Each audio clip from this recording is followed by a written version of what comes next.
यह धनुष भंग का पार्ट 3 है। पार्ट 1 और पार्ट 2 में मैं इसके पहले का जो 4 दोहा है उसको पढ़ चुकी हूँ। उसका अनुवाद आपको मिल जाएगा। पिछले जो दोहा हैं पार्ट 1 से दोहा नंबर 1 से लेके और दोहा नंबर 4 तक आपको पिछले वीडियो में मिल जाएंगे। और आज के वीडियो में पार्ट 3 में हम 5वें और 6वें दोहा का अनुवाद करेंगे। दोहा नंबर 5 अब देखेंगे कि प्रभु ही चितई पुनि चितव मही राजत लोचन लोल खेलत मनसिज मीन जुग जन विधुमंडल डोल। यहाँ सीता मैया जो हैं वह श्री राम को देख के और फिर धरती मैया को देखती हैं, थोड़ी सी शर्मिंदगी महसूस कर रही हैं।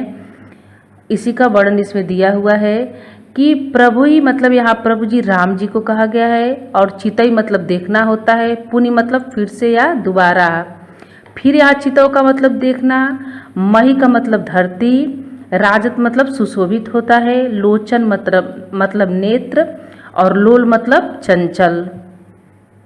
नीचे के लाइन में भी आप देख लीजिए कि मनसिज खेलत मतलब तो आप जानते ही होंगे कि खेलना। मनसिज मतलब यहाँ कामदेव को कहा गया है। मीन मतलब मछली, जुग मतलब जोड़ा, जनु मतलब संभावना व्यक्त किया जाता है कि जानो, विधु मंडल यानी चंद्रमा का मंडल, चंद्रमा मंडल, और डोल मतलब डोल या पालना जिसको कह सकते हैं हम कि पालना। तो कह रहे कि प्रभु चितई पुनि चितव मही, सीता मैया क्या कर रही हैं कि श्री राम जी को एक बार देख रही हैं और पुनि चितव मई फिर से धरती को देखने लग रही हैं, जैसे वो शर्मिंदगी महसूस कर रही हैं श्री राम को देख के और फिर एक बार धरती को देख रही हैं। और ऐसा करते हुए उनके जो नेत्र हैं, लोचन जो उनके नेत्र हैं, चंचल नेत्र, लोचन लोल यानी चंचल नेत्र जो है वह राजत सुशोभित हो रहा है। किस प्रकार सुशोभित हो रहा है? जैसे कि कामदेव की जो दोनों मछलियां हैं वह चंद्रमा मंडल रूपी डोल में डोलते हुए जैसे सुशोभित होती हैं, ठीक उसी प्रकार सीता मैया कभी जब राम को देख रही हैं फिर उसके बाद धरती को देख रही हैं तो उनके चंचल नेत्र जो है सुशोभित हो रहे हैं। एक बार फिर ऊपर से आप देख लेंगे कि सीता मैया श्री राम को एक बार देख रही हैं, फिर से एक बार धरती को देख रही हैं। ऐसे करते हुए उनके चंचल नेत्र इस प्रकार सुशोभित हो रहे हैं जैसे कामदेव की दोनों मछलियां चंद्रमा मंडल रूपी डोल में डोलते हुए सुशोभित होते हैं। इसमें भी श्रृंगार रस है, क्योंकि सीता मैया का प्रेम जो है राम के प्रति दिखाया गया है, इसलिए इसमें रस श्रृंगार रस है। नीचे आप देखेंगे, गिरा अनिल मुख पंकज रोकी प्रकट नलाज निशा अवलोकी। गिरा मतलब बाड़ी, अनिली मतलब भौरा, मुख आप जानते ही हैं पंकज को कमल को कहा जाता है, और रोकी मतलब रोकना। प्रकट का भी मतलब आप जानते हैं कि किसी भी चीज़ को प्रकट न करना, लाज मतलब लज्जा, निशा मतलब रात, और अवलोकी मतलब देखना। मुख पंकज यानी कमल रूपी मुख। जब भौरा क्या होता है, जब भौरा रात्र हो जाता है तो वह कमल के अंदर ही रुक जाता है, और कमल क्या होता है, सिकुड़ जाता है। कमल सिकुड़ जाता है और भौरा उसी में रुक जाता है और सुबह होने का प्रतीक्षा करता है। तो उसी का तुलना, भौरा का तुलना यहाँ पे सीता मैया की बाड़ी से किया गया है, और उनके मुख की तुलना पंकज यानी कमल से किया गया है। कि कह रही हैं कि सीता मैया शर्मा के गिरा अनिली अपनी जो भौरा रूपी बाड़ी है उसको कमल रूपी मुख में, मुख पंकज कमल रूपी मुख में ही रोक ले रही हैं। यानी वह शर्मिंदा के कारण अपने बाड़ी को बाहर नहीं ला पा रही हैं, कुछ कह नहीं पा रही हैं। कुछ कहना तो चाह रही हैं लेकिन वह कुछ कह नहीं पा रही हैं। गिरा अनिल यानी अपनी भौरा रूपी बाड़ी को कमल रूपी मुख में ही रोक ले रही हैं। प्रकट नलाज निशा अवलोकी, क्यों रोक ले रही हैं? लज्जा रूपी रात्रि के कारण, लज्जा रूपी रात्रि को देखकर, और वह अपने बाड़ी को प्रकट नहीं कर पा रही हैं, अपने कमल रूपी मुख के अंदर ही रोक ले रही हैं। फिर से आप देख लेंगे एक बार कि सीता मैया अपनी भौरा रूपी बाड़ी को कमल रूपी मुख में ही अपनी बाड़ी को रोक ले रही हैं। क्यों रोक ले रही हैं? लज्जा रूपी रात्रि के कारण। अपनी बाड़ी को अपने मुख के अंदर ही रोक ले रही हैं। जैसे कि भंवरा जैसे ही रात्रि होता है कमल के अंदर छुप जाता है, कमल ऐसे सिकुड़ जाता है और रात भर भंवरा उसी में प्रतीक्षा करता है सुबह होने का। ठीक उसी प्रकार सीता मैया भी अपने बाड़ी को मुख रूपी पंकज रूपी मुख में रोक ले रही हैं। लोचन जल रह लोचन कोना, जैसे परम कृपन कर सोना। लोचन मतलब नेत्र, जल मतलब पानी, तो नेत्र का पानी अर्थात अश्रु। तो कह रही हैं कि लोचन जल रह लोचन कोना, अपने आँखों के जल को यानी अश्रु को अपने आँखों के कोना में ही कहीं छुपा ले रही हैं। लोचन कोना, अपने आँखों के कोना में ही कहीं छुपा ले रही हैं। किस प्रकार छुपा ले रही हैं? जैसे परम कृपन कर सोना। कृपण मतलब होता है कंजूस और परम मतलब अत्यधिक, कि जैसे जो बहुत अत्यधिक कंजूस आदमी होता है वह सोना को छिपा के रखता है, ठीक उसी प्रकार सीता मैया अपने नेत्र के जल अर्थात आंसू को अपने नेत्रों में ही, नेत्र के किसी कोने में ही छुपा ले रही हैं, उसको बाहर नहीं गिरने दे रही हैं। शकुची व्याकुलता बढ़ी जानी, धरि धीरज प्रतीति उर आनी। शकुची व्याकुलता बढ़ी जानी, अपनी सकुची मतलब वो सकुचा गई हैं सीता मैया, और व्याकुलता मतलब घबराहट, और बड़ी मतलब बढ़ते हुए, और जान मतलब जानकर। अपनी व्याकुलता को बढ़ते हुए जानकर सीता मैया देख रही हैं कि मेरी व्याकुलता कुछ ज़्यादा ही बढ़ रहा है, तो अपनी व्याकुलता को बढ़ते हुए देखकर व्याकुलता बढ़ी जानकर और सकुची वह सकुचा जा रही हैं, थोड़ा सा सहम जा रही हैं कि मैं आवश्यकता से अधिक व्याकुल हो रही हूँ। और धरि धीरज प्रतीति उर आनी, धरि धीरज बड़ी ही धैर्यता धारण करके और अपने हृदय में प्रेम को धारण कर रही हैं। प्रतीति मतलब प्रेम। धरि धीरज बड़ी ही धैर्यता पूर्वक अपने हृदय में प्रेम को धारण कर रही हैं। फिर से आप देख लेंगे कि सकुची व्याकुलता बढ़ी जानी, अपनी व्याकुलता को बढ़ते हुए देखकर सीता मैया सकुचा गई हैं और बड़ी ही धैर्यता पूर्वक प्रेम को अपने हृदय में धारण कर, उर मतलब हृदय, अपने हृदय में धारण कर रही हैं। और फिर क्या सोच रही हैं कि तन मन वचन मोर पनु साचा, रघुपति पद सरोज चितु राचा। तन मन वचन का मतलब आप जानते ही होंगे, तन मतलब शरीर, मन मतलब मन, वचन मतलब ही वचन ही होता है, और पनु मतलब यहाँ प्रण को पनु कहा गया है, और साचा मतलब सच्चा। रघुपति श्री राम जी को कहा गया है, पद उनके चरणों को कहा गया है, सरोज मतलब कमल, उनके कमल रूपी चरण, और चित्त मतलब उनके लीन होना, उनके चरणों में लीन होना।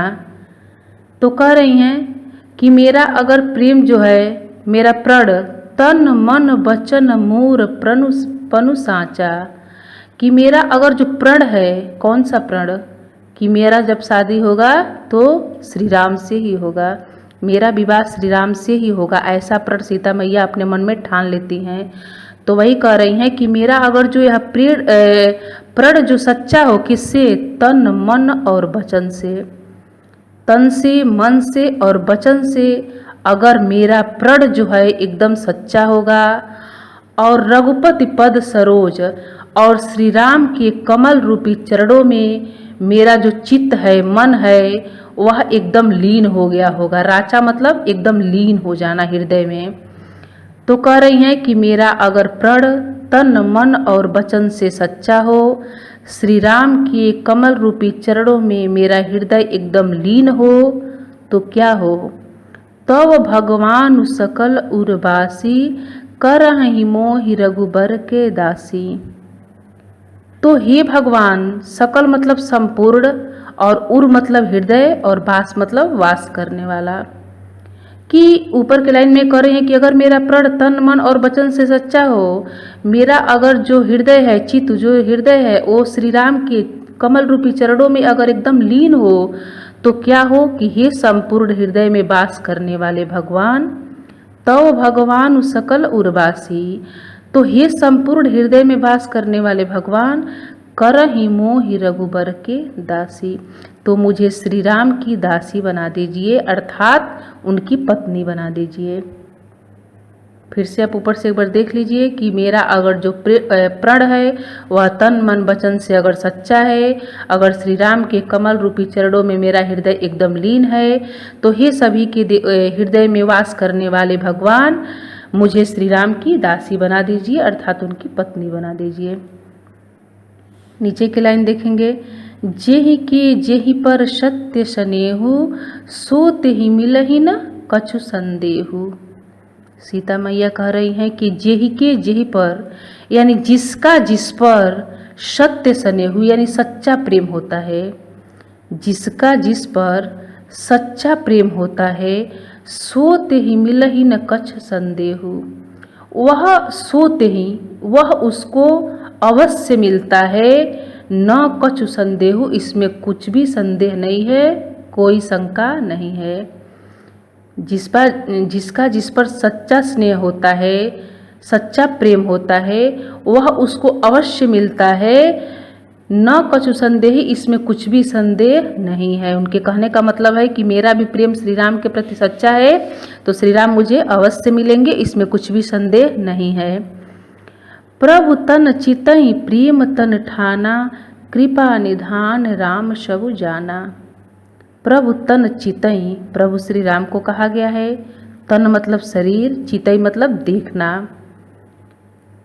तो करें कि वह श्री राम के तन यानी शरीर को देखकर, कौन? सीता मैया। प्रभु तन चितई, वह श्री राम के शरीर को देखकर और प्रेम तन ठाना, अपने शरीर के प्रति, यहाँ भी तन का मतलब शरीर है, और अपने शरीर के प्रति वह एक प्रण ठान रही हैं। कैसा प्रण? कि मेरा यह जो शरीर है वह सिर्फ श्री राम का होगा। प्रभु तन चितई, श्री राम के शरीर को देखकर प्रेम तन ठाना, अपने शरीर के लिए वह एक प्रण ठान रही हैं कि मेरा शरीर केवल श्री राम का ही होगा।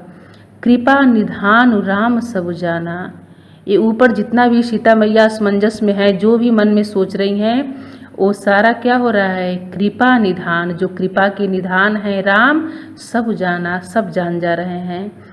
चूँकि वह भगवान होते हैं, वह सीता मैया के अंदर जो भी यह संदेह उठ रहा है, जो भी बातें उठ रही हैं, वह राम सब जान गए हैं, सारी बातें उनके मन की जान गए हैं।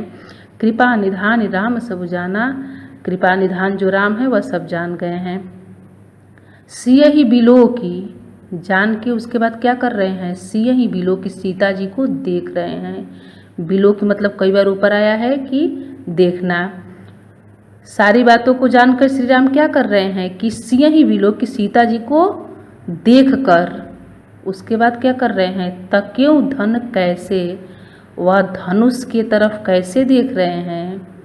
सियहि बिलो की, सीता जी को देख रहे हैं, उसके बाद धनुष को देख रहे हैं। तक्यों धन कैसे, वह धनुष के तरफ कैसे देख रहे हैं? जैसे कि चितव गरुड़ लघु ब्यालहि जैसे। यहाँ भी चितव का अर्थ देखना है कि जैसे जो गरुड़ है वह लघु ब्याल यानी छोटा सांप, लघु ब्याल मतलब छोटा सांप, जैसे गरुड़ एक छोटे सांप को देखता है, ठीक उसी प्रकार श्री राम जो है धनुष की तरफ देख रहे हैं। सियहि बिलो की तक्यों धन कैसे, सीता जी को देखकर श्री राम धनुष के तरफ कैसे देख रहे हैं? जैसे कि कोई गरुड़ जो है छोटे सांप की तरफ देखता है। दुआ नंबर 6 देखेंगे।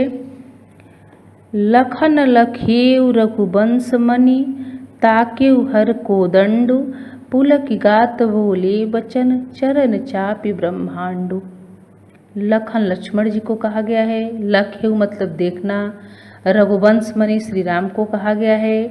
ताकेउ मतलब फिर वही देखना, और कोदंड मतलब धनुष। करें कि लखन लखेउ रघुवंश मणि, अभी ऊपर बताया गया है कि श्री राम जब सीता को देख रहे हैं तो देख के, और वह धनुष की तरफ ऐसे देख रहे हैं जैसे कि कोई गरुड़ छोटे सांप को देखता है। तो जब श्री राम ऐसा कर रहे हैं तो उनको ऐसा करते हुए लखन लखेउ लक्ष्मण जी देखते हैं। रघुवंश मणि, श्री राम को रघुवंश मणि यानी रघुकुल के वंश यानी श्री राम को यहाँ रघुवंश मणि कहा गया है।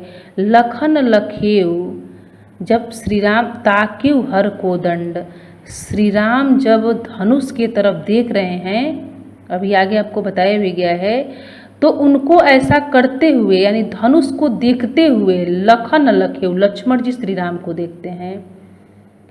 और जब श्री राम को ऐसा करते हुए लक्ष्मण जी देख रहे हैं तो समझ जा रहे हैं कि अब तो धनुष टूटेगा ही टूटेगा, क्योंकि श्री राम के देखने के तरीका से लक्ष्मण जी समझ जा रहे हैं कि अब मेरे श्री राम भैया धनुष को अवश्य तोड़ देंगे, जिस दृष्टि से वो धनुष की तरफ देख रहे थे।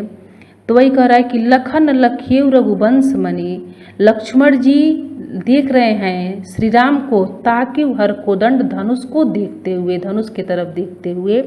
और जब ऐसा करते हुए लक्ष्मण जी श्री राम को देखते हैं तब क्या होता है, पुलक की गात, गात मतलब होता है शरीर, और पुलक मतलब पुलकित हो जाना या खुश हो जाना, रोमांचित हो जाना, कुछ भी कह लीजिए आप। तो जब लक्ष्मण जी श्री राम को ऐसा करते हुए देखते हैं तो उनका जो शरीर है वह रोमांचित हो जा रहा है, अर्थात खुशियों से भर जा रहा है। और जब शरीर उनका खुशियों से भर जा रहा है उसके बाद वह कुछ वचन बोल रहे हैं, बोले वचन, कुछ वचन बोल रहे हैं। चरण चापी ब्रह्मांड, चरण मतलब चरण पैर, और चापी मतलब दबाना, और ब्रह्मांड मतलब आप जानते ही हैं कि पूरा ब्रह्मांड।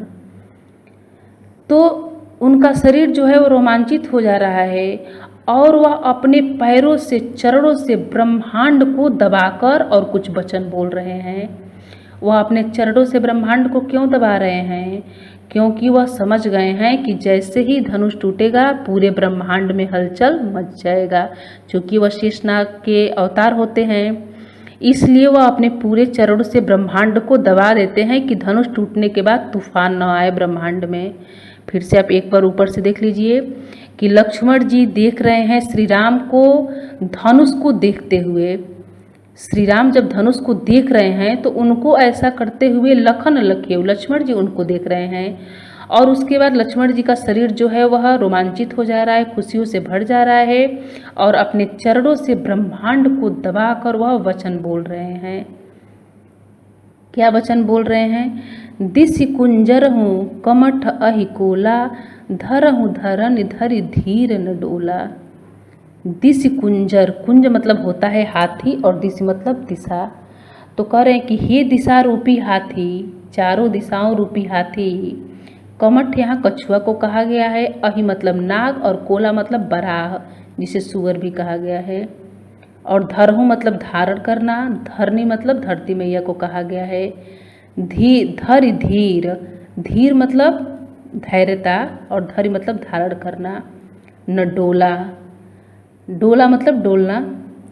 तो वह कुछ वचन कह रहे हैं, क्या वचन कह रहे हैं और किससे कह रहे हैं, किससे किससे कह रहे हैं कि दिशि कुंजर, दिशाओं रूपी हाथी से, कछुआ से, नाग से और बराह से, इन सब से वह कुछ वचन कह रहे हैं। अभी ऊपर बताया गया है ना कि बोले वचन चरण चापी ब्रह्मांड, वो अपने चरणों से पूरे ब्रह्मांड को दबाते हुए और वह वचन बोल रहे हैं। क्या बोल रहे हैं कि हे चारों ओर के दिशाओं, हाथी रूपी दिशाएं, और हे कछुआ, हे नाग और हे बराह, धरहूँ धरनी, धरती को धारण कर लो, धरि धीर, बड़ी धैर्यतापूर्वक, बड़ी धैर्यतापूर्वक तुम सब धरती को धारण कर लो। यह क्योंकि यह न डोला, डोलने न पाए, यह धरती जो है वह डोलने न पाए, इसलिए इस धरती को बड़े ही धैर्यतापूर्वक सभी लोग धारण कर लो। राम चहाई शंकर धनु तोरा, हों सजग सुनि आयस मोरा। राम चहाई शंकर धनु तोरा, राम का मतलब जानते ही हैं, चहाई मतलब चाहते हैं, और शंकर धनु मतलब शंकर जी का धनुष तोड़ना। लक्ष्मण जी इन सब से क्या कह रहे हैं कि राम जो है अब वह शंकर जी के धनुष को तोड़ना चाह रहे हैं। हो सजग सुनि आयुष मेरा, आयुष मतलब तो वैसे आशीर्वाद होता है, लेकिन यहाँ आज्ञा के लिए प्रयोग किया गया है कि श्री राम शंकर जी के धनुष को तोड़ना चाहते हैं। हो सजग, सभी लोग सजग हो जाओ, सचेत हो जाओ। सुनि आयुष मेरा, ऐसा मेरा आदेश है, मेरा आज्ञा है।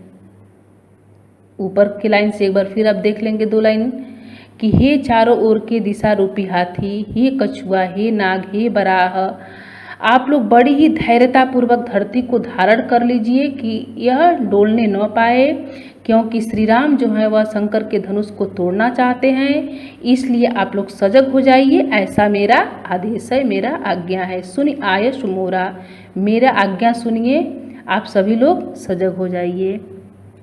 चाप समीप राम जब आए, नर नारिन सुर सुकृति मनाए। चाप धनुष, समीप मतलब पास। जब धनुष के पास राम जी पहुँच गए, चाप समीप राम जब आए, जब धनुष के एकदम पास श्री राम पहुँच गए तो नर नारिन सुर सुकृति मनाए।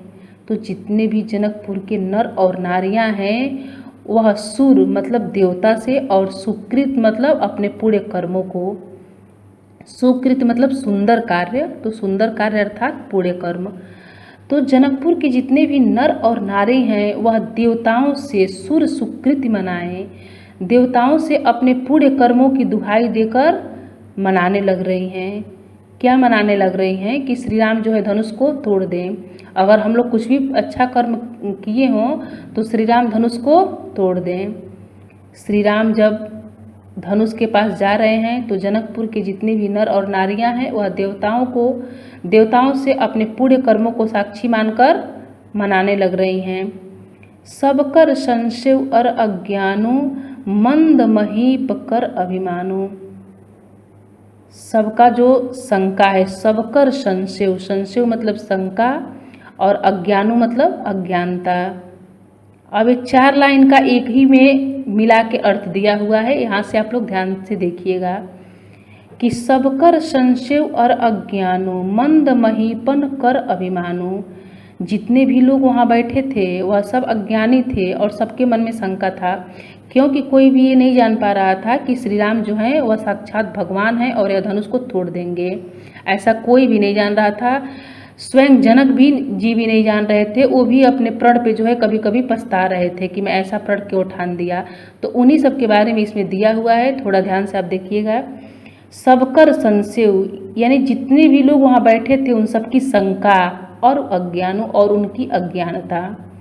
मंद महीपन कर अभिमानो, और जो हाँ मंद मतलब नीच होता है या मंद बुद्धि का कह लीजिए, महीपन मतलब राजा, कि जितने भी वहाँ नीच राजाओं का कर अभिमानो, जो अभिमान कर रहे थे, घमंड कर रहे थे कि मैं तोड़ लूँगा, मैं तोड़ लूँगा। नीच राजाओं का घमंड, सबका संशय, सबकी अज्ञानता, नीच राजाओं का अभिमान या घमंड। भृगुपति केरी गर्भ गरुआई। भृगुपति यहाँ परशुराम को कहा गया है, और गर्भ अहंकार और गरुआई मतलब भारीपन या ज़्यादा। परशुराम जो है वो बहुत ज़्यादा अहंकारी थे, बहुत जल्दी क्रोधित होते थे, इसीलिए उनके अहंकार को गरुआई कहा गया है, यानी भारीपन था उनके अहंकार में। और सुर मुनि बरन किए केरी कदराई। और मुनि वरण मतलब श्रेष्ठ मुनि, सुर मतलब देवता और मुनि वरण मतलब श्रेष्ठ मुनियों की, कदराई मतलब कायरता, कदराई मतलब कायरता। तो कहा जा रहा है कि जो परशुराम थे, भृगुपति कीरी गर्भ गरुआई, जो परशुराम का भारी अहंकार था, घमंड था, जो देवताओं, सुर मुनि वरण और श्रेष्ठ मुनियों की कायरता थी, देवताओं और श्रेष्ठ मुनियों की जो कायरता थी। और सिय कर सोचु जनक पछतावा, और सिय कर सोचु, सिय मतलब सीता जी, और जो सीता जी सोच में पड़ गई थी, 1 मिनट के लिए सीता जी भी विचलित हो गई थी कि अगर श्री राम धनुष नहीं तोड़ पाएंगे तो क्या होगा। तो कह रहे हैं कि सिय कर सोच यानी सीता जी की सोच, और जनक पछतावा, जनक जी का पछतावा। रानी ही कर दारुण दुख दावा, और जो रानियों का दारुण दुख का दावानल था। दावानल का मतलब होता है जब जंगल में आग लगता है तो हाहाकार मच जाता है, उसी तरह का दुख जो था वह रानियों के अंदर था। तो कह रहे हैं कि रानी ही कर दारुण दुख दावा, रानियों का दारुण दुख रूपी दावानल। फिर से आप एक बार ऊपर से सबका देख लेंगे कि क्या क्या बताया जा रहा है।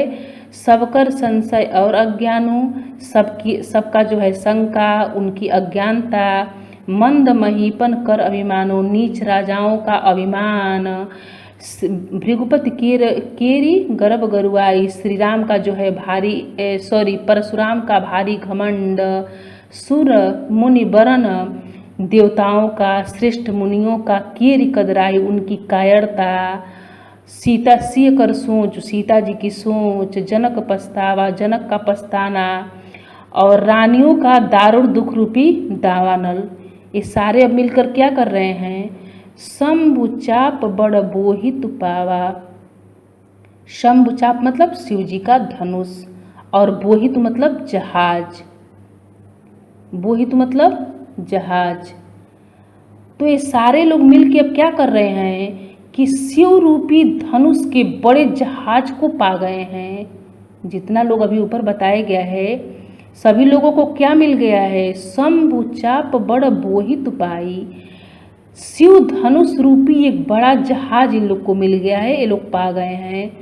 और चढ़े जाय सब संग बनाई, और उस शिव धनुष रूपी बड़े जहाज में चढ़े जाय सभी लोग एक समूह बनाकर उस पर चढ़ जा रहे हैं। किस पर? शिव धनुष रूपी बड़े जहाज पे। चढ़े जाय सब संग बनाई, जितना भी लोग अभी ऊपर बताया गया है, ये सब लोग एक समूह बनाकर उस जहाज पे चढ़ जा रहे हैं। और राम बाहुबल सिंधु अपारो, बाहु मतलब भुजा होता है, यानी श्री राम की भुजाओं रूपी बल के अपार सिंधु को चाहत पार पाना चाहते हैं सभी लोग, लेकिन नहीं को कड़हारू, लेकिन कोई केवट नहीं है कि जो इनको पार लगा दे। आप एक बार फिर से, थोड़ा सा इसका कठिन है भाव, आप एक बार फिर से देख लेंगे कि सबकर संशय, यहाँ से लेके आप देख लेंगे कि जो सबका वहाँ लोग जो बैठे हैं, सबका शंका, सबकी अज्ञानता, घमंड राजाओं का अभिमान, नीच राजाओं का अभिमान, परशुराम जी की भारी अहंकार, और देवताओं और श्रेष्ठ मुनियों की कायरता, सीता जी की सोच, जनक जी का पछतावा, और रानियों के दारुण दुख रूपी दावानल, ये सभी लोगों को क्या मिल गया है? जब श्री राम धनुष के पास पहुंच रहे हैं तो शंभु चाप बड़ बोहित पाई, शिव धनुष रूपी, बोहित मतलब जहाज, एक बड़ा जहाज मिल जा रहा है। और चढ़े जाय सब संग बनाई, सभी लोग उस पर समूह बना के चढ़ जा रहे हैं। और राम बाहुबल, श्री राम की भुजाओं रूपी बल के सिंधु अपारो, अपार सिंधु को ये लोग पार पाना चाहते हैं, चहत पार पाना चाहते हैं, लेकिन नहीं को कड़हारू, कोई केवट नहीं है। कहने का भाव ये है कि श्री राम से सबका विश्वास उठ जाता है कि श्री राम धनुष को नहीं तोड़ पाएंगे। एक मिनट के लिए सीता जी भी सोच में पड़ जा रही हैं, लेकिन अब जब सबको विश्वास हो गया है कि श्री राम धनुष को तोड़ लेंगे, तो सब लोग क्या करना चाहते हैं? अब पार पाना चाहते हैं। जो भी मन में शंका आया है, घमंड आया है, जो दुख आया है, उससे सभी लोग अब क्या करना चाहते हैं? पार पाना चाहते हैं।